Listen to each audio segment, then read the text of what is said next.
तो dear students, फिर हम लोग देखते हैं गॉस लॉ का एक और एप्लीकेशन, वो है electric field due to long hollow cylinder. अगर कोई हॉलो सिलेंडर है जिसके सरफेस पे चार्ज है यूनिफॉर्मली डिस्ट्रीब्यूटेड। यहाँ पर लॉन्ग का मतलब समझना है, लॉन्ग मतलब इनफाइनाइट।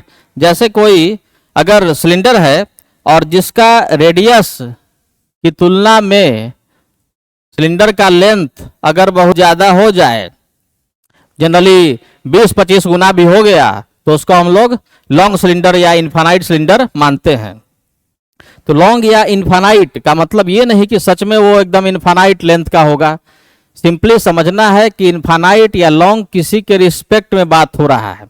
जैसे अगर कोई हम पतला वायर लें जिसका रेडियस 1 मिलीमीटर हो और 1 मीटर वायर की बात करें, तो 1 मीटर लेंथ का वायर भी क्या होगा, वो इनफाइनाइट माना जाएगा। तो अगर हम पतले वायर की बात करें जिसका रेडियस 1 मिलीमीटर 1 सेंटीमीटर हो और 1 मीटर लेंथ का वायर हम लोग ले लें, तो उसको मानेंगे इनफाइनाइट वायर।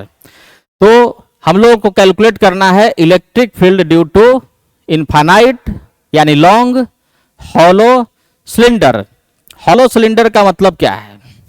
यहाँ पर चार्ज जो डिस्ट्रीब्यूशन किया हुआ है सिलेंडर पे, वो उसके सरफेस पे है। चार्ज है उसके सरफेस पे यूनिफॉर्मली डिस्ट्रीब्यूटेड। इसके अंदर में चार्ज है नहीं, केवल आउटर मोस्ट राउंड सरफेस पे चार्ज है यूनिफॉर्मली डिस्ट्रीब्यूटेड। अब कैलकुलेट करना है हम लोगों को इलेक्ट्रिक फील्ड इसके एक्सिस से, जो सेंटर से लाइन पास कर रहा है, इस लाइन को हम लोग बोलेंगे सिलेंडर का एक्सिस। इस एक्सिस से स्मॉल आर डिस्टेंस पे इलेक्ट्रिक फील्ड हम लोग कैलकुलेट करना है। इलेक्ट्रिक फील्ड एक्सिस से स्मॉल आर डिस्टेंस पे, तो यहाँ पर देखो एक्सिस से स्मॉल आर डिस्टेंस की बात कर रहे हैं, तो आर डिस्टेंस दो तरह से हो सकता है। एक, अगर हमको इलेक्ट्रिक फील्ड निकालना है सिलेंडर के अंदर में, यानी कि एक्सिस से डिस्टेंस आर रेडियस से छोटा हो, और दूसरा क्या हो सकता है, सब देख समझिएगा ना बात, कि दूसरा क्या हो सकता है कि सिलेंडर के बाहर में पॉइंट हो, यानी कि एक्सिस से डिस्टेंस रेडियस से बड़ा हो, डिस्टेंस रेडियस से बड़ा हो। और अगर सरफेस की बात करेंगे तो डिस्टेंस हो गया रेडियस के बराबर। यानी कि सोचो, एक तो हो गया इनसाइड द सिलेंडर, यानी कि distance R is less than radius of the cylinder, ये हो गया सिलेंडर के अंदर का इलेक्ट्रिक फील्ड। और दूसरा सिलेंडर के बाहर या सरफेस से लेकर के बाहर की बात करेंगे तो इक्वल टू लगा देंगे, ग्रेटर देन और इक्वल टू। तो ये दो रीजन के लिए हम लोग ये दो रीजन के लिए डिस्कस करेंगे इलेक्ट्रिक फील्ड। और फिर जो सबसे इंपॉर्टेंट बात है वो उसका रिजल्ट का करेंगे प्लॉट ग्राफ। तब समझते हैं कि कैसे गॉस लॉ अप्लाई करके हम लोग कैलकुलेट कर सकते हैं electric field due to long hollow cylinder. अब जैसे देखो, मान लेते हैं कि एक लॉन्ग हॉलो सिलेंडर है, जैसे कि इनफाइनाइटली चार्ज इनफाइनाइट लेंथ का है cylinder, length is infinite with respect to radius of the cylinder, और इसके सरफेस पे चार्ज है यूनिफॉर्मली डिस्ट्रीब्यूटेड। तो सिलेंडर के बारे में हम लोग चार्ज डिस्ट्रीब्यूशन जो किया हुआ है कैसे उसके बारे में बताएंगे। तो यहाँ पर तो जो चार्ज है डिस्ट्रीब्यूटेड वो देख सकते हैं कि कैसे है, वो उसके पूरे सरफेस पर है, यानी कि एरिया में है। चार्ज है तो डिस्ट्रीब्यूटेड एरिया में, लेकिन हम लोग चार्ज डिस्ट्रीब्यूशन यहाँ पे पर यूनिट लेंथ के टर्म में बात कर सकते हैं। जैसे सिलेंडर का एल लेंथ ले लिए, है तो चार्ज एरिया में, लेकिन हम लोग लेंथ में बात कर सकते हैं कि सिलेंडर, जैसे वायर में हम लोग क्या बात करते हैं, वायर में बात करते हैं चार्ज लेंथ के लॉन्ग है, उसी तरह से सिलेंडर में भी बात कर सकते हैं चार्ज पर यूनिट लेंथ। तो इसमें भी हम लोग चार्ज डेंसिटी के बारे में बात करेंगे, लीनियर चार्ज डेंसिटी जैसे कि होता है किसी वायर में या रॉड में। तो हम लोग भी यहाँ पर सिलेंडर के लिए चार्ज डिस्ट्रीब्यूशन की बात करेंगे तो बोलेंगे कि charge density is given lambda. अब मान लो कैलकुलेट करना हमको इलेक्ट्रिक फील्ड। पहले कैलकुलेट करते हैं electric field inside the cylinder. Inside the cylinder, मान लो कि इस पॉइंट पे इलेक्ट्रिक फील्ड निकालना है, सिलेंडर के अंदर में इस पॉइंट पे इलेक्ट्रिक फील्ड कैलकुलेट करना है। तो यहाँ से इसका डिस्टेंस पॉइंट का कितना हो गया, स्मॉल आर हो गया। अब स्मॉल आर डिस्टेंस पे कैलकुलेट करना है इलेक्ट्रिक फील्ड। तो ये तो पता चल गया कि small R is less than radius, यानी कि inside the cylinder electric field का वैल्यू कैलकुलेट करना है इनसाइड द सिलेंडर।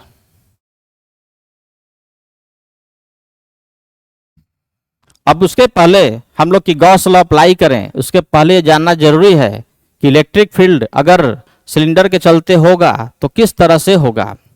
तो फिर से यहाँ पर वही बात है कि चार्ज डिस्ट्रीब्यूशन सिमेट्रिक है। जनरली गॉस लॉ में हम लोग देख सकते हैं कि चार्ज डिस्ट्रीब्यूशन सिमेट्रिक है, या तो वो स्फेरिकल है, सिलिंड्रिकल है या लीनियर है, हर केस में वो सिमेट्रिक है। तो ऐसे केस में हम लोग देख सकते हैं कि इलेक्ट्रिक फील्ड एक्सिस से आर डिस्टेंस पे जितना भी पॉइंट है, सारे पॉइंट पे अगर बात करें तो आर डिस्टेंस पे सारे पॉइंट पे बात करें तो सभी जगह इलेक्ट्रिक फील्ड का वैल्यू क्या होगा। इलेक्ट्रिक फील्ड अगर है या नहीं है तो हम लोग अभी नहीं बता सकते हैं, गॉस लॉ अप्लाई करने के बाद ही पता चल पाएगा। तो आर डिस्टेंस पे ये तो कंफर्म है कि इलेक्ट्रिक फील्ड अगर होगा तो आर डिस्टेंस पे इलेक्ट्रिक फील्ड का वैल्यू सभी जगह क्या होगा, सेम होगा।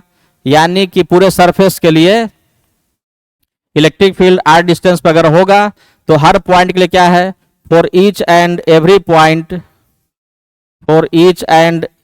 Point at a distance R from cylinder electric field is constant. ये हो गया।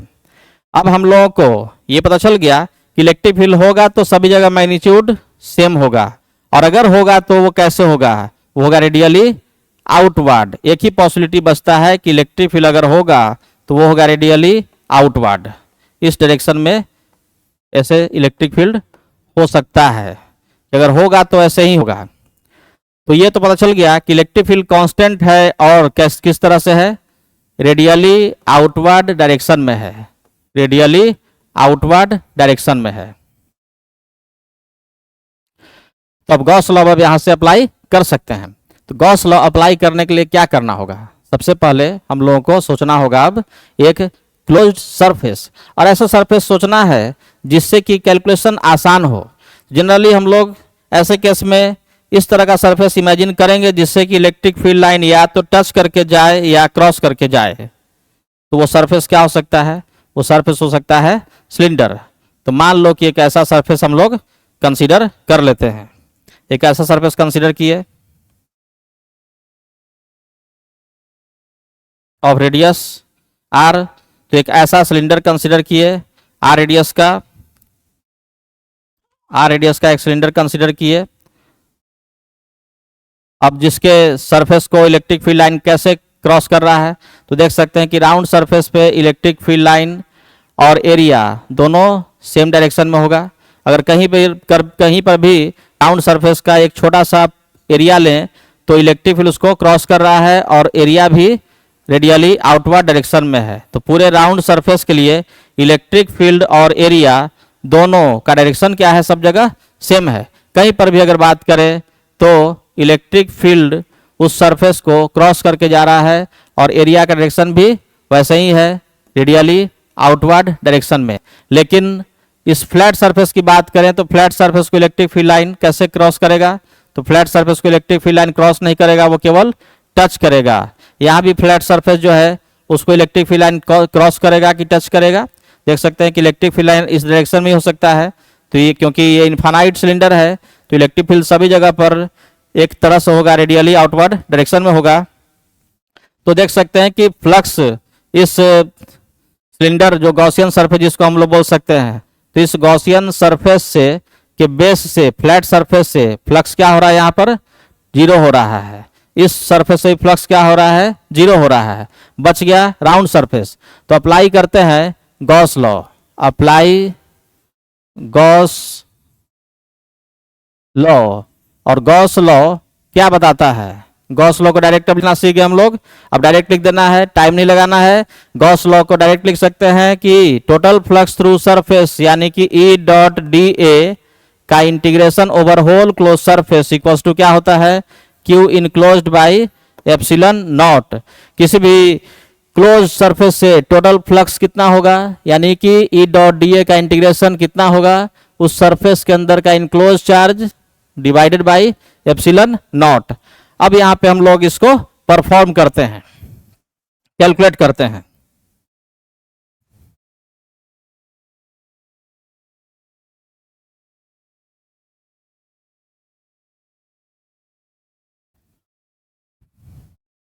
ये देखो, electric field due to cylinder मिल चुका। अब गॉस लॉ अप्लाई करेंगे तो वो होगा vector E dot vector D A का integration over whole surface equals to Q enclosed by epsilon naught. अब ई डॉट डी ए कैसे करेंगे, तो ई डॉट डी ए का integration over flat surface, both flat surface, flat surface 1 and flat surface 2। मान लो कि ये एक flat surface 1 है और ये फ्लैट सरफेस 2 है, तो दोनों से फ्लैट सरफेस 1 एंड 2 से फ्लक्स निकालेंगे। प्लस बच गया कौन, प्लस बच गया ई डॉट डी ए का इंटीग्रेशन ओवर राउंड सरफेस। देखो, ई डॉट डी ए का इंटीग्रेशन पूरे सरफेस पे करना है, तो पहला हम मान लो कि यहाँ पे किए, ई डॉट डी ए का इंटीग्रेशन इस सरफेस पे किए, फिर ई डॉट डी ए का इंटीग्रेशन यहाँ पे किए, तो यहाँ पे कुछ नहीं करना पड़ा क्योंकि इलेक्ट्रिक फील्ड इस सरफेस को टच करके जा रहा है, इलेक्ट्रिक फील्ड यहाँ भी टच करके जा रहा है, तो इन दोनों सरफेस से फ्लक्स का वैल्यू जीरो, इससे फ्लक्स का वैल्यू जीरो, दोनों सरफेस से फ्लक्स का वैल्यू जीरो मिल चुका। अब बच गया राउंड सरफेस, तो राउंड सरफेस में कहीं भी छोटा सा एरिया लेंगे और देख सकते हैं कि इन दोनों को कैलकुलेट कर रहे हैं कि ई डॉट डी ए पहले flat surface 1 and flat surface 2 and E dot D A through round surface. तो ये 1 और 2 से ई डॉट डी ए का वैल्यू कितना आ गया, ई डॉट डी ए का वैल्यू जीरो आ गया, प्लस अब आ गया राउंड सरफेस। तो राउंड सरफेस में एक स्मॉल एरिया लिए, तो इलेक्ट्रिक फील्ड और स्मॉल एरिया दोनों का डायरेक्शन क्या है, सभी जगह पर सेम है, तो ये सीधा क्या हो जाएगा, ये हो जाएगा E D A cos 0 degree, और कॉस 0 डिग्री का वैल्यू 1, उसका इंटीग्रेशन करना है ओवर राउंड सरफेस। अब ये देखो क्या हो जाएगा, अब देखो क्या होगा भाई, तो इलेक्ट्रिक फील्ड सभी जगह पर पूरे सरफेस पे सब जगह उसका मैग्नीट्यूड क्या है, अगर होगा तो सेम होगा यानी कि कांस्टेंट होगा।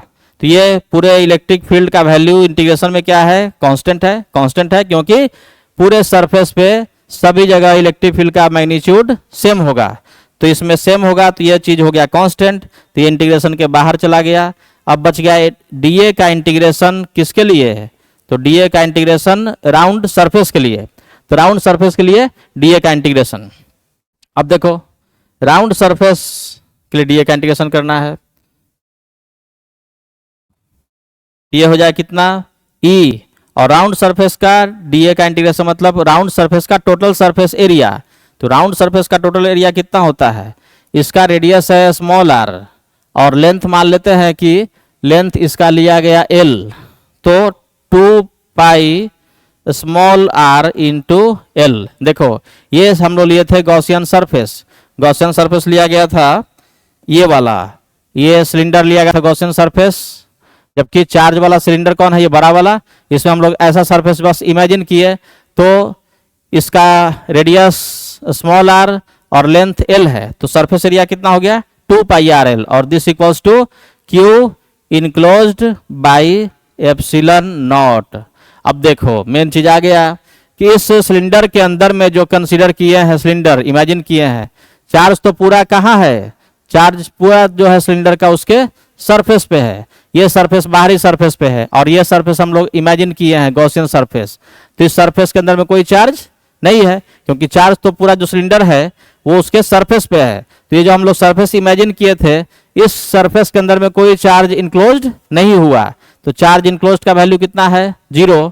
तो अब देखो A into 2 pi R L equals to 0, 2 pi R L सब गिवन है, तो कौन 0 होगा, इलेक्ट्रिक फील्ड का वैल्यू 0 होगा।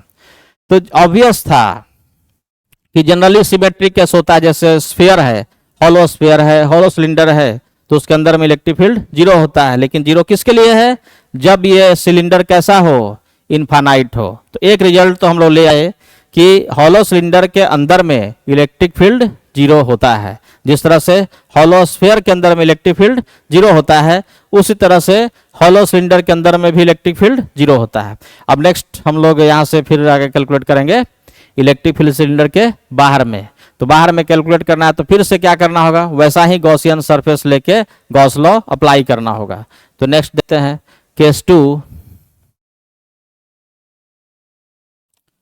फॉर आउटसाइड द सिलेंडर यानी कि distance R is greater than equals to radius. देखो इस बार जो है वो हम लोग सरफेस से लेकर के बाहर तक की बात करेंगे।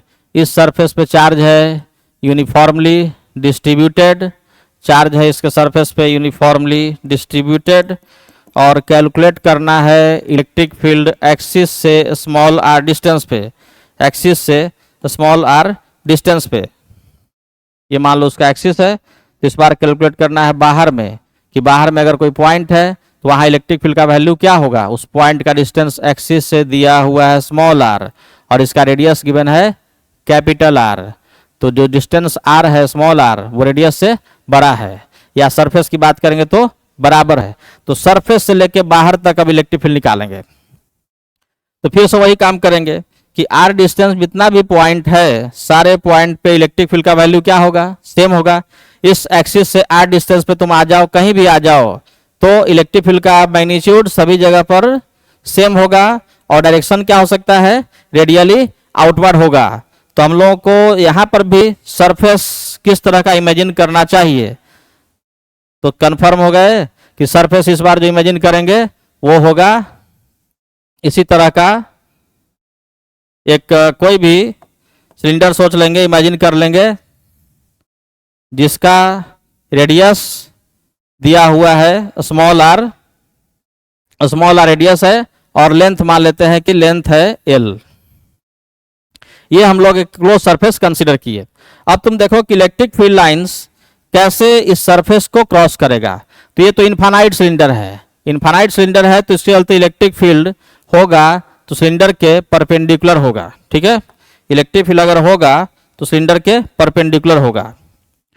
तो वो इस तरह से परपेंडिकुलर टू सिलेंडर होगा इलेक्ट्रिक फील्ड। तो यहाँ भी देख सकते हैं कि electric field line round surface को क्रॉस कर रहा है और ये फ्लैट सरफेस को यहाँ पर टच कर रहा है। तो इलेक्ट्रिक फील्ड फ्लैट सरफेस को टच करेगा और राउंड सरफेस को क्रॉस करेगा। तो अब अप्लाई कर सकते हैं गॉस लॉ। गॉस लॉ पूरे सरफेस के लिए हम लोग यहाँ से अप्लाई कर सकते हैं। Apply Gauss law, Gauss law direct लिखते हैं अब क्या है, vector E dot D A का इंटीग्रेशन ओवर होल सरफेस, ये किसके बराबर, Q enclosed by epsilon not. ये तो गॉस लॉ डायरेक्ट है, डायरेक्ट लिख दो। अब देखो इंटीग्रेशन करना है तो पूरे सरफेस से करना है, तो हम लोग पहले मान लो इस फ्लैट सरफेस की बात करो। फ्लैट सरफेस से फ्लक्स कितना है, E dot D A, E dot D A flat surface, ये दोनों फ्लैट सरफेस कितना हो जाएगा, 0, क्योंकि इलेक्ट्रिक फील्ड इसको टच कर रहा है। तो इसमें हो गया पूरे सरफेस में दोनों फ्लैट सरफेस, तो फ्लैट सरफेस 1 फ्लैट सरफेस 2 से फ्लक्स हो गया 0, प्लस बच गया राउंड सरफेस। तो इसमें हमको करना है इंटीग्रेशन किसका, ई डॉट डी ए का इंटीग्रेशन ओवर राउंड सरफेस केवल का बच गया।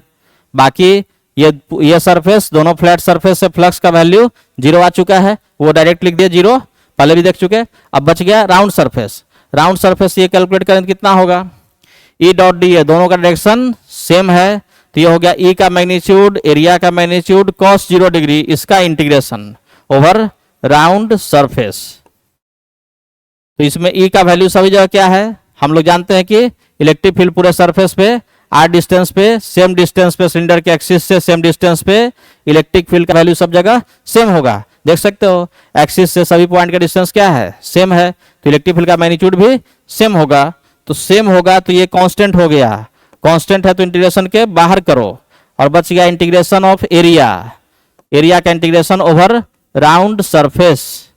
अब ये क्या हो जाएगा, तो E इंटू, अब इस राउंड सरफेस का सरफेस एरिया, राउंड सरफेस ये है, राउंड सरफेस का सरफेस एरिया कितना होता है, तो 2 पाई इंटू इस सरफेस का सिलेंडर का रेडियस कितना है, रेडियस है स्मॉल आर और लेंथ है, लेंथ इसका मान लिए थे L, तो एरिया हो गया 2 pi R into L and this equals to क्या होता है, Q enclosed by epsilon not.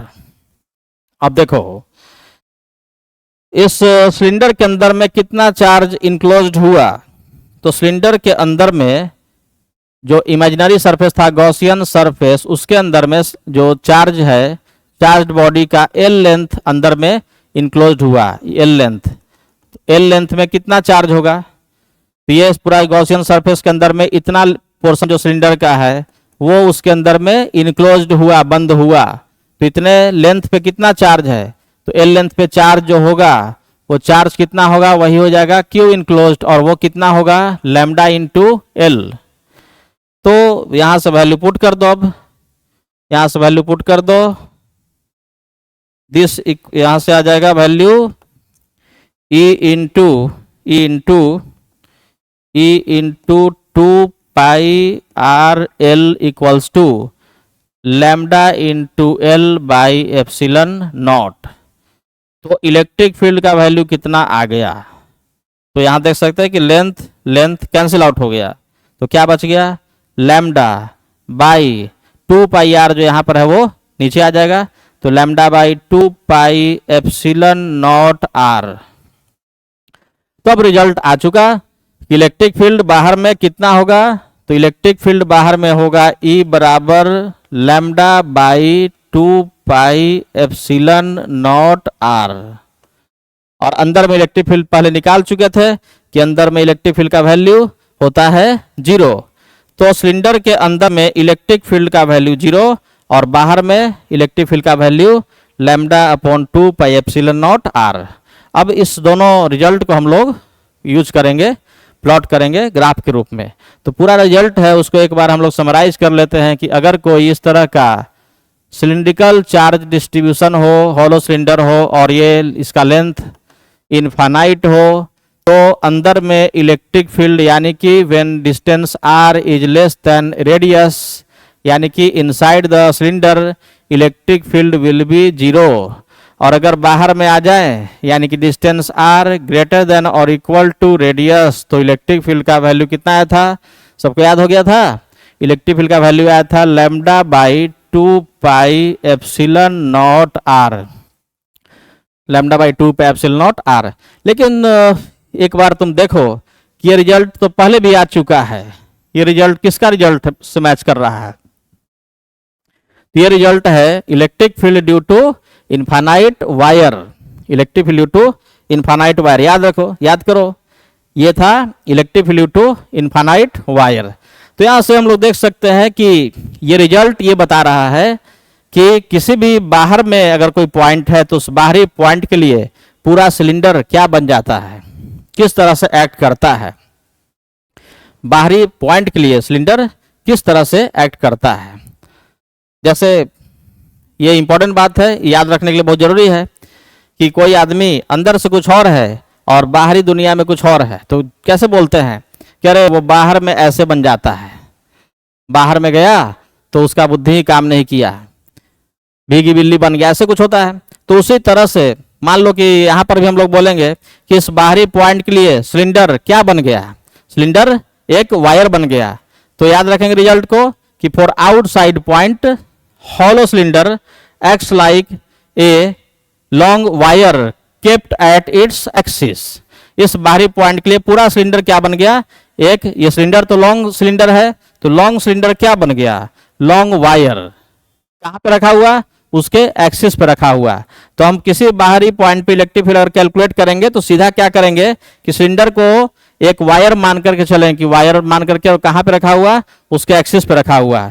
यानी कि इस तरह से यदि अगर मान लो कि कोई लॉन्ग सिलेंडर है तो उस लॉन्ग सिलेंडर को हम लोग सिंपली रिप्लेस कर सकते हैं, कैसे, एक वायर से, कहां पे रखा हुआ, उसके एक्सिस पे रखा हुआ। और वायर के चलते इलेक्ट्रिक फील्ड जानते हैं कि आर डिस्टेंस पे कितना होता है, तो lambda upon 2 pi epsilon naught R.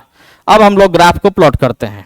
तो ग्राफ को प्लॉट करेंगे, हर बार बात हो ही रही है ग्राफ की, क्योंकि ग्राफ तो बहुत ही इंपॉर्टेंट है, हर साल ग्राफ पे तो एक क्वेश्चन आना ही है। तो ग्राफ जहां भी पॉसिबिलिटी बनता है ग्राफ जरूर प्लॉट करें, अपने से भी प्लॉट करें। तो देखो 10-5 तरह का ही तो ग्राफ है जिसको बार बार हम लोग रिपीट कर रहे हैं। तो इलेक्ट्रिक फील्ड को जनरली कहां पे रख रहे हैं, वाई एक्सिस पे, और डिस्टेंस फ्रॉम एक्सिस को कहां पे रखेंगे, एक्स एक्सिस पे। दो रिजल्ट था, एक रिजल्ट था कि सिलेंडर के अंदर में इलेक्ट्रिक फील्ड का वैल्यू 0 है, यानी कि जब डिस्टेंस सिलेंडर के रेडियस से छोटा हो, अंदर में यानी कि डिस्टेंस स्मॉल आर रेडियस से छोटा हो, तो इलेक्ट्रिक फील्ड का वैल्यू कितना आया था? इलेक्ट्रिक फील्ड का वैल्यू आया था 0। When small R is less than R, electric field equals to 0। तो इलेक्ट्रिक फील्ड 0 कर देंगे ऐसे ग्राफ, इलेक्ट्रिक फील्ड 0। लेकिन सरफेस पे छोड़ के, यानी कि डिस्टेंस रेडियस के बराबर जो होगा उस पॉइंट को छोड़ के, तो 0 नहीं है वहां पर।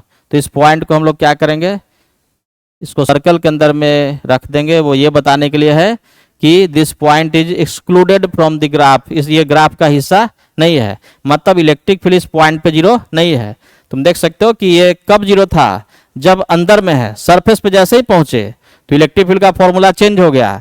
बाहर या सरफेस से लेके बाहर तक क्या क्या फॉर्मूला था इलेक्ट्रिक फील्ड का? Lambda upon 2 pi epsilon naught R, यानी कि lambda is constant, 2 pi epsilon naught constant, यानी constant by distance. Electric field का ये ग्राफ आया है, सम कांस्टेंट बाय डिस्टेंस, यानी कि डिस्टेंस अगर बढ़ेगा तो इलेक्ट्रिक फील्ड का वैल्यू घटेगा। देखो एक्सिस से दूर जा रहे हैं तो इलेक्ट्रिक फील्ड 0 है, सरफेस पे 0 नहीं है। सरफेस पे अचानक सरफेस पे पहुंचेंगे, यानी कि डिस्टेंस इक्वल्स टू रेडियस, तो इलेक्ट्रिक फील्ड का वैल्यू कितना हो जाएगा? Lambda by 2 pi epsilon not into radius. उसके बाद डिस्टेंस बढ़ेगा तो इलेक्ट्रिक फील्ड घटेगा, यानी कि इलेक्ट्रिक फील्ड 0 होते होते अचानक सरफेस पे क्या हो चुका है? 0 से अचानक जंप करके मैक्सिमम हो चुका है, और मैक्सिमम हो चुका, और उसके बाद फिर डिस्टेंस बढ़ने पे इलेक्ट्रिक फील्ड घटने लगा, और इन्फिनिटी पर क्या हो जाएगा? 0। तो ग्राफ इस तरह से रहेगा कि इलेक्ट्रिक फील्ड सरफेस के पहले तक, जस्ट पहले तक 0 है, इलेक्ट्रिक फील्ड सरफेस के जस्ट पहले तक 0 है, और सरफेस पे अचानक वैल्यू हो चुका है मैक्सिमम, और डिस्टेंस बढ़ने के साथ साथ इलेक्ट्रिक फील्ड का वैल्यू घटेगा, और ये घट करके इन्फिनिटी पर 0 होगा। तो इस दोनों रिजल्ट को अच्छे से याद रखेंगे, और रिजल्ट बहुत ही सिंपल है। इलेक्ट्रिक फील्ड जो इन्फानाइट वायर के चलते था वही लॉन्ग सिलेंडर के चलते हैं बाहरी पॉइंट पे, और अंदर में हॉलो सिलेंडर है तो अंदर में इलेक्ट्रिक फील्ड 0 है। तो इस ग्राफ को ध्यान रखेंगे कि electric field inside hollow cylinder is 0 and outside it acts like a long wire kept at the axis of the cylinder. अब नेक्स्ट एप्लीकेशन हम लोग देखेंगे electric field due to solid cylinder.